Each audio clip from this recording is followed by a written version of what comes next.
Selamat siang. Untuk kesempatan hari ini, saya akan mewawancarai Bapak Putu Heri Cahyadi untuk memenuhi kebutuhan tugas dalam pelatihan guru penggerak, yaitu modul 3.1 pengambilan keputusan yang bertanggung jawab.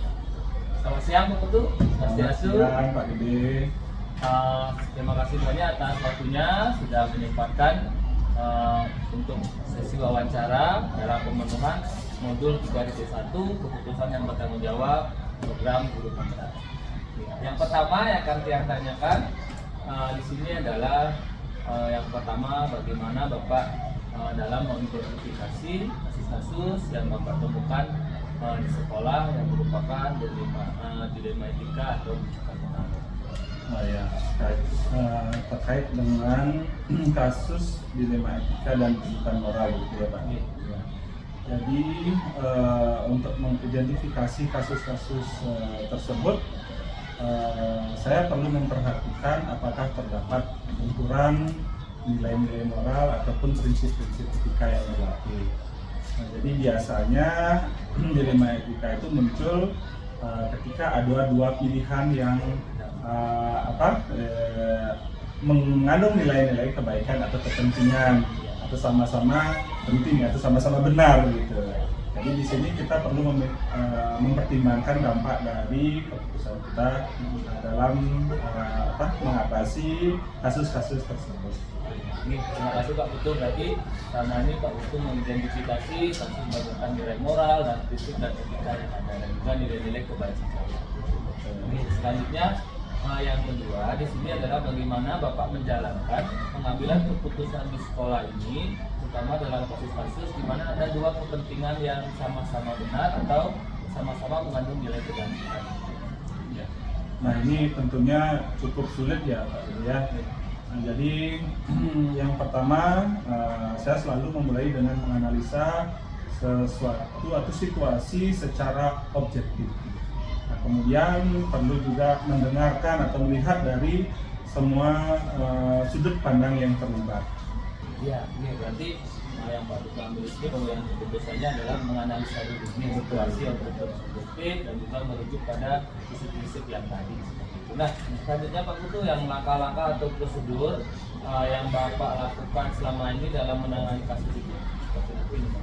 Kalau langkah prosedur seperti yang pertama tadi itu analisis atau identifikasi masalah. Kemudian yang kedua adalah pengumpulan fakta. Yang ketiga itu bisa berdiskusi atau konsultasi dengan rekan-rekan guru, kemudian rekan-rekan yang berpengalaman juga. Nah, setelah mendapatkan informasi yang cukup, saya mempertimbangkan berbagai opsi yang dapat saya menjadikan pertimbangan atau mencoba melihat konsekuensinya sebelum saya memutuskan solusi mana yang terbaik. Selanjutnya, hal-hal apa saja Pak Putu yang selama ini Bapak anggap efektif dalam pengambilan keputusan? Yang saya anggap efektif gitu ya. Nah, yang pertama itu adalah keterbukaan dalam berkomunikasi. Nah, kemudian mendengarkan berbagai perspektif yang sangat efektif.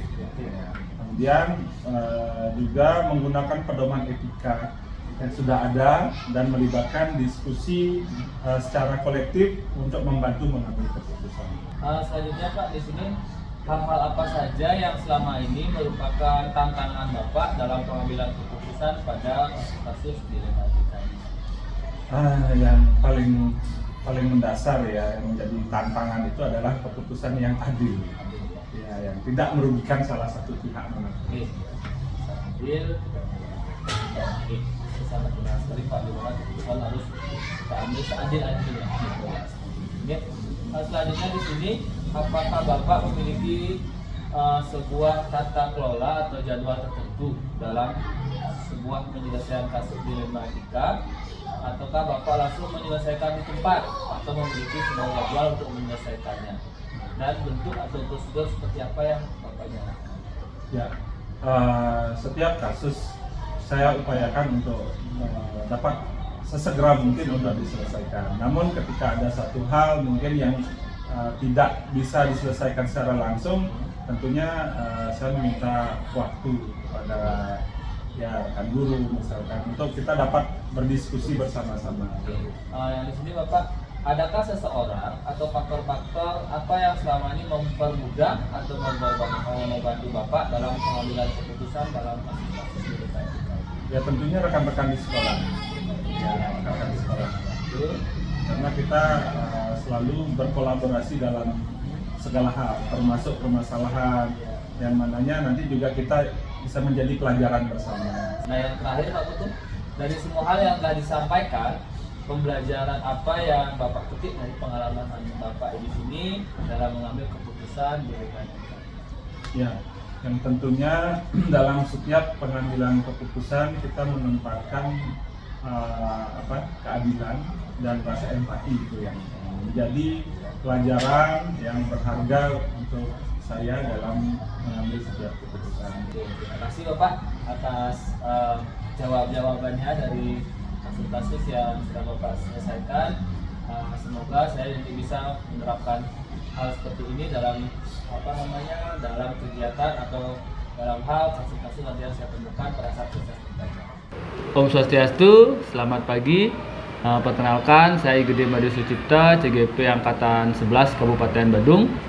Hari ini akan melaksanakan kegiatan wawancara untuk pemenuhan modul 3.1 pengambilan keputusan yang bertanggung jawab dengan Ibu Kepala Sekolah SD nomor 3 Canggu, Ibu Lady. Selamat pagi Bu. Selamat pagi. Mohon izin untuk waktunya. Yang pertama, saya akan menanyakan kepada Ibu, selama Ibu menjadi Kepala Sekolah, bagaimana Ibu dapat mengidentifikasi kasus-kasus yang merupakan dilema etika atau bujukan moral seperti itu. Baik, begini deh ya. Ibu pertama tentunya mengidentifikasi dulu kasus-kasus tersebut deh ya. Memperhatikan apakah ada benturan atau istilahnya kecocokan antara nilai-nilai moral, nilai-nilai moral atau prinsip-prinsip etika yang berlaku. Kemudian kita ketahui bersama bahwa dilema etika muncul itu kan biasanya ada dua hal yang sama-sama kuat. Ya, masalah yang muncul terkait itu biasanya sama-sama kuat, jadi kuatnya itu maksudnya sama-sama penting, sama-sama membutuhkan. Nah di situ kita harus juga memahami nilai-nilai kebaikan atau kepentingan yang sama-sama penting itu. Ya itu yang Ibu lakukan cara menghadapi kasus yang menyangkut dilema etika semua Oke, selanjutnya selama ini bagaimana Ibu menjalankan pengambilan keputusan di sekolah Ibu, terutama untuk kasus-kasus di mana ada dua kepentingan yang sama-sama benar atau sama-sama mengandung nilai kebajikan? Ibu selalu dengan cara mencermati secara objektif. Tetapi tetap rasional. Oke. Itu semua Bude, sangat bagus sekali. Jadi melakukan analisa situasi secara objektif seperti itu. Oke. Nah, selanjutnya Pak, langkah-langkah atau prosedur seperti apa yang biasa Ibu lakukan selama ini dalam mengambil keputusan itu?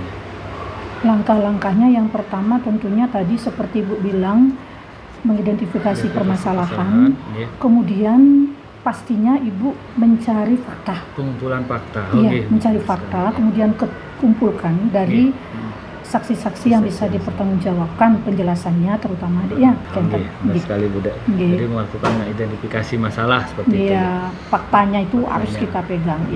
Selanjutnya, di sini hal-hal apa saja yang selama ini Ibu anggap efektif dalam pengambilan keputusan pada kasus-kasus dilema etika ini, Bu? Kalau menurut Ibu, kejujuran dan keterbukaan. Iya, itu kata kuncinya. Sehingga pada saat kita melakukan komunikasi, ya kita tetap memohon keterbukaan saja, apa adanya. Benar sekali Bu. Jadi dengan melakukan keterbukaan keterbukaan dan kejujuran. Nah, selanjutnya Niki, hal-hal apa saja yang selama ini merupakan tantangan? Nah, tantangan dalam pengambilan keputusan Ibu pada kasus-kasus dilema etika yang Ibu ketemui di sekolah. Seperti refleksi kita, apakah keputusan yang sudah diambil itu sudah adil enggak? Ya. Sudah memuaskan kedua belah pihak tidak? Ya, keadilan. Apakah berdampak mereka itu dirugikan enggak Oh, dengan keputusan yang sudah Keputusan, diambil? ya. Itu dua tantangan itu, Dek. Keadilan keadilan. dan apa namanya itu tadi? Berdampak. Iya, prinsip-prinsip etika, Prinsip nilai-nilai etika yang moralnya, tadi. nggih. Oke, seperti itu benar sekali Bu Dek. Oke, selanjutnya di sini apakah Ibu memiliki sebuah tata kelola atau jadwal tertentu dalam sebuah menyelesaikan kasus dilema etika?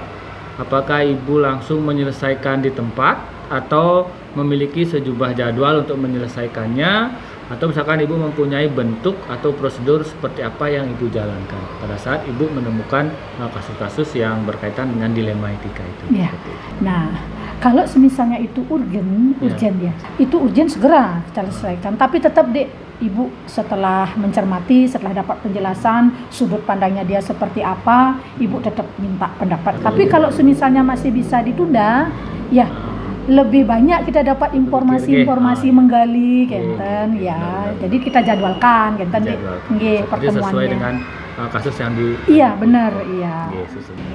Selanjutnya Bu Dek, adakah seseorang atau Iya. faktor-faktor yang selama ini mempermudah atau membantu Bu Dek dalam pengambilan keputusan dalam kasus-kasus dilema etika tersebut? Iya. Dari awal tadi kan Ibu sudah jelaskan ya, Ibu selalu minta pendapat, pertimbangan, akhirnya diskusi sama rekan-rekan di sini. Kemudian juga rekan-rekan sesama kepala sekolah sih pernah juga. Sekolah, ya. Kemudian dengan komite juga, sehingga Ibu bisa mengambil keputusan yang terbaik. Oke, terima Nggih. kasih Ibu. Ini yang terakhir pertanyaannya. Dari semua yang telah Ibu sampaikan, pembelajaran apa yang dapat Ibu petik? Nah, dari pengalaman Ibu dalam mengambil keputusan terkait dengan dilema etika. Iya. Pembelajaran atau pengalaman yang Ibu petik dari selama Ibu bertugas ya untuk menghadapi masalah yang terkait dengan dilema etika ini ya. Ada yang pertama adalah Ibu dilatih mendapat bagaimana kita melatih diri untuk menjadi lebih sabar, Misalnya, kemudian belajar lebih bijak, ya. kemudian bagaimana kita berkomunikasi, adanya keterbukaan dengan semua pihak, sehingga bisa kita mengambil keputusan yang tidak merugikan kedua belah pihak. Itu saja, Dik. Terima kasih Bu Dek atas waktunya. Semoga wawancara hari ini dapat membantu saya nanti dalam kegiatan-kegiatan atau proses pembelajaran di sekolah. Seperti itu, Bu. Dan mohon maaf juga, Dek, bila ada salah kata Ibu tadi. Terima kasih juga. Bu Dek. Sama-sama.